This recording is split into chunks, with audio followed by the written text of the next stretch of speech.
Welcome once again to Big Magic, Big Life. Hurt people only hurt people. And while there's plenty of advice available on how to react or respond when you face hurt, disrespect, or humiliation, you'd agree with me that most of it seems to preach without being good enough to practice. Or shall we say, it sounds good for sure, but it doesn't seem to work.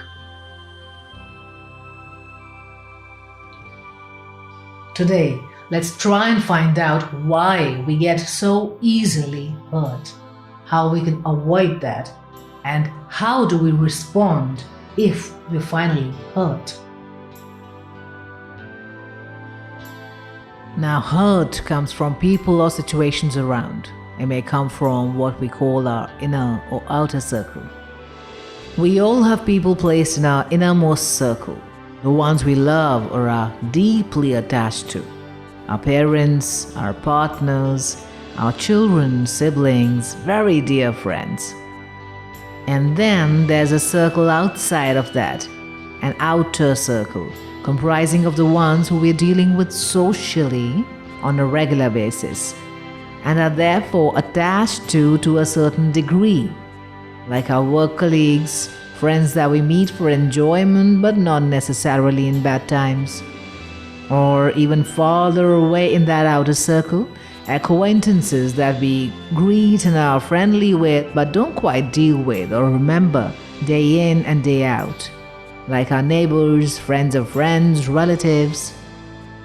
Now, where the hurt is coming from is a huge factor in deciding how we're gonna react or respond to it.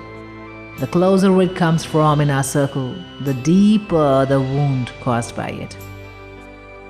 A betrayal by a partner could be crushing, whereas a betrayal by a colleague may upset us for a certain amount of time to a certain degree, but may not really crush our spirits. So let's try with this simple understanding, and this is something that you can do. Number one, be selective of the people that you allow in your inner circle. Now, in your inner circle, you are the most vulnerable. You place your unconditional trust in people in this space. This is home. You don't put your guard on, so obviously, a betrayal coming from this space hits you really hard. Whereas in your outer circle, you keep your guard on, you're more practical, you don't place your trust blindly in people in this space. So basically, a betrayal isn't totally unexpected. So while you're upset if you're met with one, it doesn't totally break you apart. Don't let everyone in your inner circle. Not everyone deserves to be there. Don't get attached to those you know you cannot or should not trust blindly.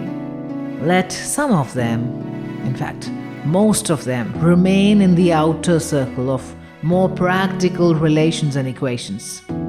Again, be selective with people in your innermost circle. And don't be afraid to cut off the people who disrupt your peace from any of these circles. Number two, watch out and beware of these two types of people or personalities. One, the ones who justify their actions, who insult, disrespect, abuse, hurt, and may feel bad for you later, but are yet non-apologetic, because in their minds they have a valid reason to act so. Stay away from them. Do not expect from them respect. In fact, expect just the opposite.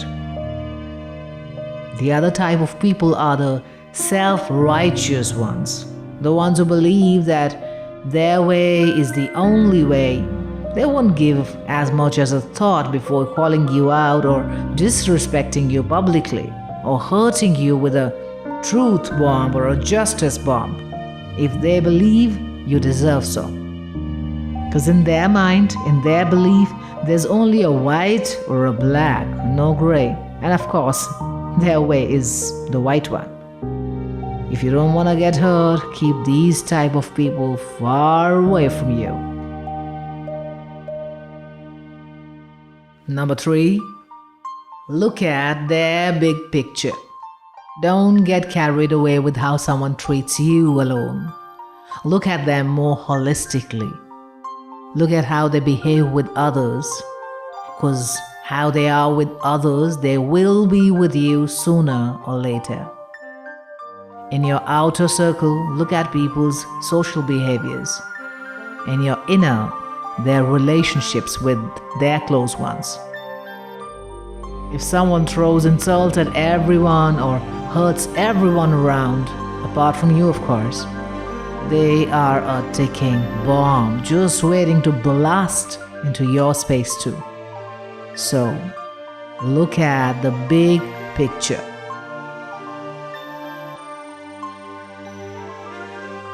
Number 4, expect to be betrayed.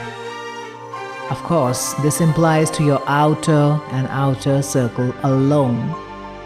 In the inner circle, all bonds are based on unconditional trust. But in your outer circle, where you should keep most people of your life, everyone is looking out for their own personal interest.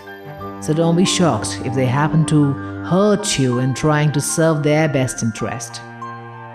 Expect them to be indifferent towards your expectations, if not, actually to betray you. While these simple but effective practices will reduce your chances of getting hurt deeply, substantially, they still do not guarantee no hurt. This is life, and you will get hurt, deeply or not. So once you've controlled the impact of hurt caused to you by external situations, it's time to tame your own emotional reactions or responses to it. As preachy as it may sound, know yourself. Know how you're usually inclined to react or respond to situations. Preempt how you'd react if met with a hurtful comment or situation. Understand first your own emotional reaction to be able to practice self-control. Not every situation deserves an outburst. Not everyone is worthy of your time and energy. So choose your battles very carefully. Ignore the ones that do not deserve you and move on. Don't take everything to heart. Some things are worth shooing away right from your ears or eyes. Please remember, what cannot be cured must be royally ignored. Next, respond, not react. Let's say you come across a situation where you do need to respond, where ignoring isn't the best solution. There, don't let yourself run wild. Do not react without thinking. And do not suppress your emotions too, because suppressed emotions will run wild sooner or later. Release them in your own way, in your own right space. But in the situation, control your outburst. Breathe deep. Let the cloud of anger not eat up the clarity of your thoughts or expressions or words. Pause if you need to, but come back with a well thought of, logical, and dignified response. Stay calm. Communicate assertively with conviction and dignity. Frame a response mentally, either immediately or later, before you respond. Now, what if this hurt comes from the innermost circle of your world? What if you face a betrayal from someone you trusted blindly? Or what if it comes from the outer circle, but the blow it causes is huge? We've all heard and perhaps tasted the bitter taste of a breakup, an insult by someone really close to us, a financial betrayal, a physical, emotional, or verbal abuse that we can't seem to come to terms with, even when it's over. So when hurt and betrayal crush you to the core, what do? Do you distract yourself? Forgive the ones who hurt you? Shut yourself up completely and stop trusting? How exactly do you move on? When hurt jolts you to the core, you feel crushed, broken. No philosophy seems to work then. Well, any living human has two and only two options in this case. Which one you choose decides your future. A wise mystic said, when you're hurt, you can choose to be wounded or be wise. You can be angry and poison your internal self with toxins released from your brain. You can be sad. That's self-destructive too, to say the least. You may distract yourself without finding a closure.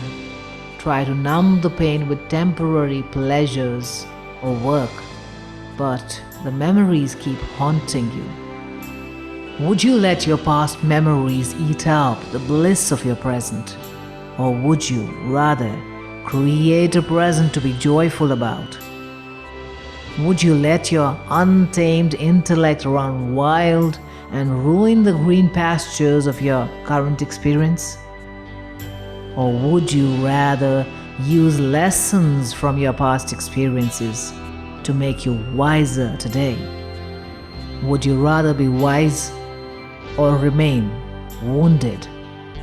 Because hurt people, they only hurt people. But the wise, they learn from pain. They radiate love, wisdom, and add value to lives, their own and of others. And so, I pray, may your wounds blossom into wisdom. May your life be resilient to hurt. May you find strength in your pain. May you be the channel of love and light. Peace to you.